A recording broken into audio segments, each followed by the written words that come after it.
नमस्कार और जैन, स्वागत है आप सभी का अभय न्यूज के 12 मई गुरुवार दोपहर के बुलेटिन में। मैं हूं आपके साथ आकांक्षा पिवाल। आइए देखते हैं अब तक की खास खबरें। इस बुलेटिन के प्रायोजक है आरके डेवलपर्स। शानदार घर खरीदें अब अपने बजट में।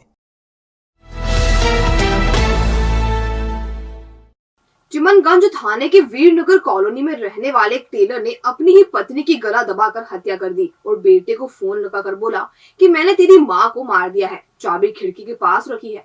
बेटा जब दौड़ता भागता घर पहुंचा और खिड़की के पास चाबी उठाकर मकान खोला तो अंदर उसकी माँ की लाश पड़ी थी। चिमनगंज पुलिस ने हत्या का मामला दर्ज कर लिया है। आरोपी पति मौके से फरार है। हत्या की यह वारदात वीरनगर में हुई। यहाँ दिनेश चौहान ने किराए पर मकान ले रखा है। वह रेडीमेड कपड़ों की कटिंग का काम करता है। बुधवार को दिनेश अपनी पत्नी लीलाबाई चौहान को कमरे पर लेकर आया था। लीलाबाई दिनेश चौहान की दूसरी पत्नी है। दिनेश ने अपनी पहली पत्नी रेखा को तलाक नहीं दिया है। रेखा राजीव नगर में अपनी 2 पुत्रियों और 1 पुत्र के साथ अलग रहती है। दिनेश दूसरी पत्नी लीलाबाई और उसके बेटे हर्षित के साथ राजरायल कॉलोनी में रहता है। लीलाबाई की भी दिनेश से दूसरी शादी है। उसकी पहली शादी सोनकच्छ में हुई थी और पहले पति से उसका 15 साल पहले तलाक हो गया था। बुधवार को लीलाबाई और दिनेश कमरे पर थे और यही दोनों के बीच पहली पत्नी से तलाक लेने की बात को लेकर विवाद शुरू हुआ। दिनेश पर लीलाबाई दबाव डाल रही थी कि वह भी दूसरी पत्नी को तलाक दे दे। इसी बात को लेकर दोनों में तनाव चल रहा था और आशंका है कि इसके चलते ही दिनेश ने लीलाबाई की हत्या कर दी। बुधवार रात वारदात को अंजाम देने के बाद दिनेश ने हर्षित को फोन लगाया और हत्या की सूचना देते हुए कमरे की चाबी की जानकारी भी दी।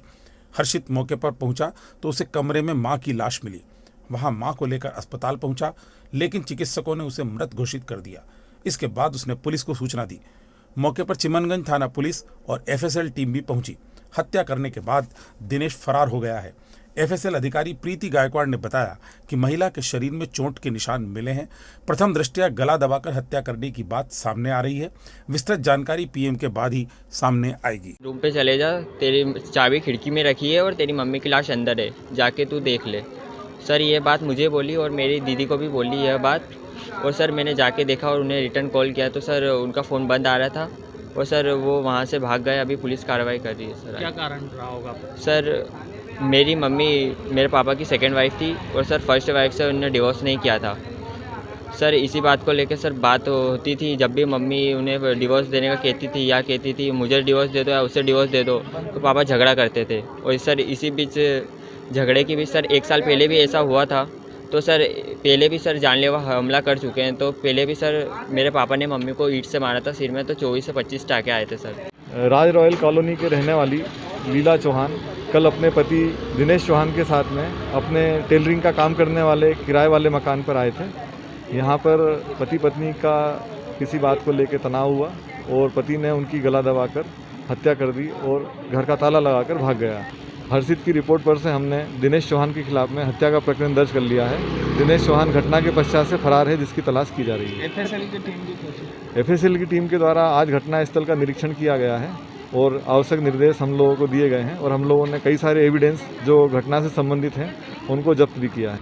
तो फिर हम लोग ये घटनास्थल निरीक्षण किया। वीरपुर चिमनगंज मंडी थाना क्षेत्र में आता है। यहाँ पे जो घर है उसमें पीछे वाले कमरे में कुछ हमें साक्ष्य मिले हैं जिसकी हम जांच कर रहे हैं। और ये मामला चूँकि सस्पेक्टेड मर्डर का था, इसलिए पूरी जांच की जाएगी और पीएम होने पर अंतिम निर्णय पर पहुंचा जाएगा।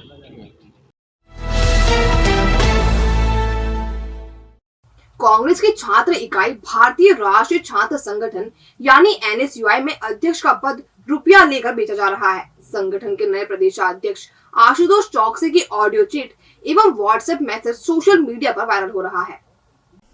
भारतीय राष्ट्रीय छात्र संगठन ने हाल ही में आशुतोष चौकसी को मध्य प्रदेश का अध्यक्ष नियुक्त किया है। प्रदेश के 52 जिलों में उन्हें नियुक्ति करनी है। यह नियुक्ति कैसे की जा रही है, हम आपको इस ऑडियो में सुनवाते हैं। इंदौर वाले जिलाध्यक्ष ने इसको बनना है वरुण, इसमें 25 लाख रुपए और 1 इनोवा दी। भोपाल में थोड़ा और ज्यादा, भोपाल में वेट थोड़ा और ज्यादा जाएगा। उज्जैन वाले ने 10 लाख रुपए एक ने 5 लाख रुपए मेरे को, एक ने 10 लाख रुपए इनको और क्या दादा के संपर्क में हुई। वो कितने दे रहा है? तो बनवारी भोपाल का बजट थोड़ा ज्यादा है। कितना जा कुछ तुम व्यवस्था करो, कुछ मैं तुम्हारी व्यवस्था करूंगा। 30 नहीं, 50 जो आदमी चुनाव लड़ लेगा बजट अपन कुछ मदद मैं भी करूंगा, फाइनेंस गाड़ी में करा दूंगी, कुछ दूंगा। अभी आपने ये ऑडियो सुना, इसमें इंदौर से लेकर भोपाल और उज्जैन तक के रेट पर बात हो रही है। इंदौर के लिए 25 लाख रुपए और एक इनोवा देने की बात हो रही है, जबकि भोपाल का रेट इससे भी ऊपर जा रहा है। उज्जैन के लिए यह रेट 10 लाख बताया जा रहा है। ऑडियो में 50 लाख की बात भी हो रही है, लेकिन इस बारे में यह भी कहा जा रहा है कि इतने रुपए में तो चुनाव लड़ लिया जाएगा। कुछ ऐसा ही हाल व्हाट्सएप चैट का भी है। इसमें चैट करने वाला 8 लाख रुपए नहीं देने की विवशता जता रहा है और वह केवल 5 लाख रुपए देने की बात लिख रहा है। ऐसे में सामने वाला लिख रहा है, चिंता मत करो, भोपाल आकर मिलकर बात कर लेते हैं। तुम्हारा एक साथ 9 लाख देने को तैयार है, फिर भी मैं जमा देता हूं, कुछ तो हो जाएगा, दादा से भी मिल लेना। इस संबंध में आशुतोष चोकसे का पक्ष हमें अभी नहीं मिल सका है। उनका पक्ष आने पर वह भी आपको बताया जाएगा। बहरहाल राजनीतिक दलों में रुपया लेकर पद बांटने का सिलसिला ये कोई नया नहीं है, विशेषकर कांग्रेस में। यहाँ ओहदे रुपए लेकर बांटने की परंपरा काफी पहले से चली आ रही है।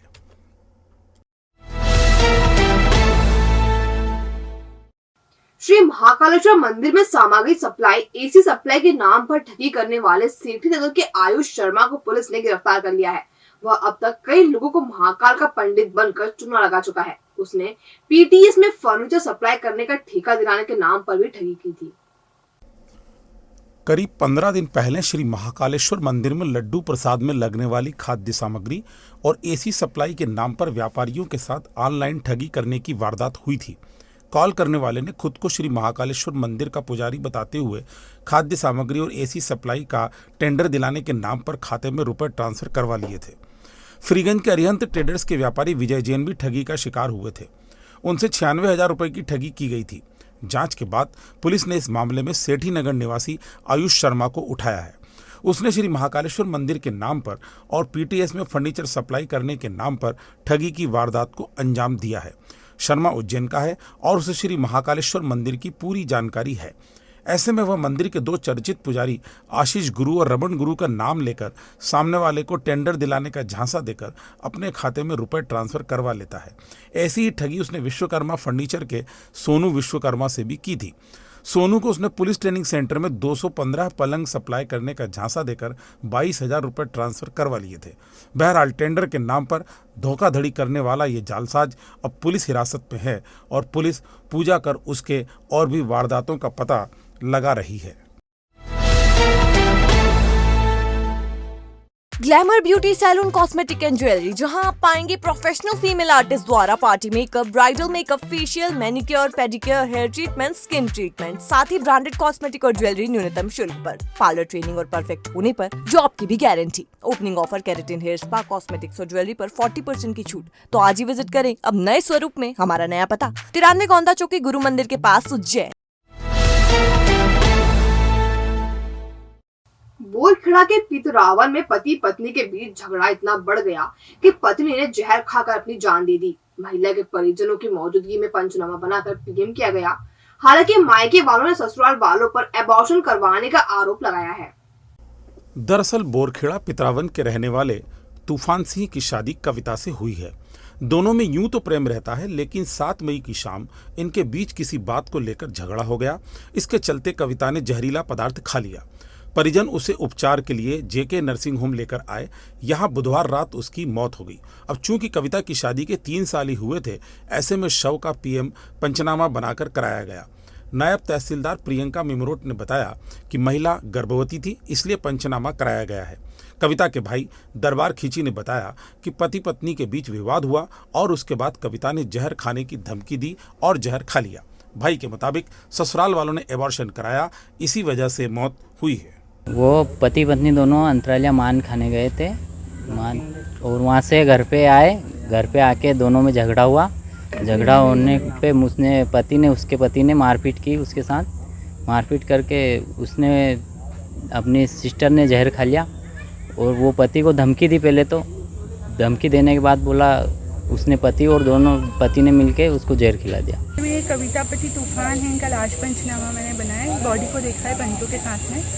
तो परिजन ऐसा बता रहे हैं कि वो प्रेग्नेंट थी और उसका अबॉर्शन हो चुका है, और बाकी फिर रिपोर्ट देंगे हम डिटेल में। कहाँ के रहने वाले, कौन सा हॉस्पिटल में इलाज चला रहा है इनका? इनका JK हॉस्पिटल में इलाज चला रहा है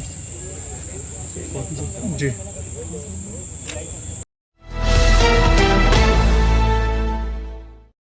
पांच अपराध वाले रमीज के मकान पर गुरुवार को नगर निगम की रिमूवल गैंग ने बुलडोजर चला दिया। रमीज पर हत्या जैसा गंभीर आरोप है।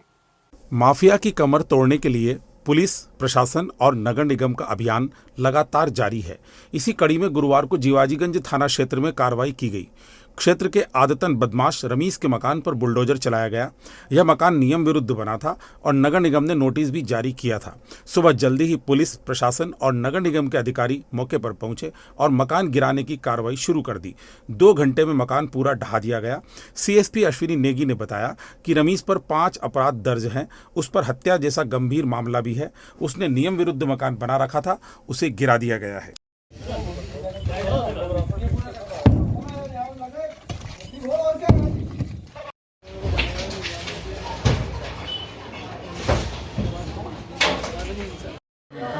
नाम क्या है इनका? रमीज। कितने मामले दर्ज है? सिर्फ थाना जीवाजीगंज पे 5 मामले दर्ज हैं इसके विरुद्ध। इसमें हत्या का अपराध है, अवैध शस्त्र रखने का है और मारपीट के हैं। करीब 30 साल की लड़ाई के बाद आखिरकार विनोद मिल के श्रमिकों को उनका बकाया मिलने का रास्ता साफ हो गया है। कलेक्टर उज्जैन ने 4353 श्रमिकों के लिए बकाया राशि जारी कर दी है। इनमें से अभी 2000 श्रमिक जीवित हैं। शहर की अर्थव्यवस्था की कभी रीढ़ रही कपड़ा मिलों के बंद होने का सिलसिला विनोद मिल से ही शुरू हुआ था। श्रमिक राजनीति की भेंट चढ़ी मिलें एक एक कर बंद होती चली गईं और इसी के साथ बेरोजगारी का सिलसिला भी शुरू हो गया। मिलें बंद होने से यूं तो लगभग 10,000 से ज्यादा श्रमिक बेरोजगार हुए, लेकिन सबसे ज्यादा परेशानी उठाई विनोद मिल के श्रमिकों ने।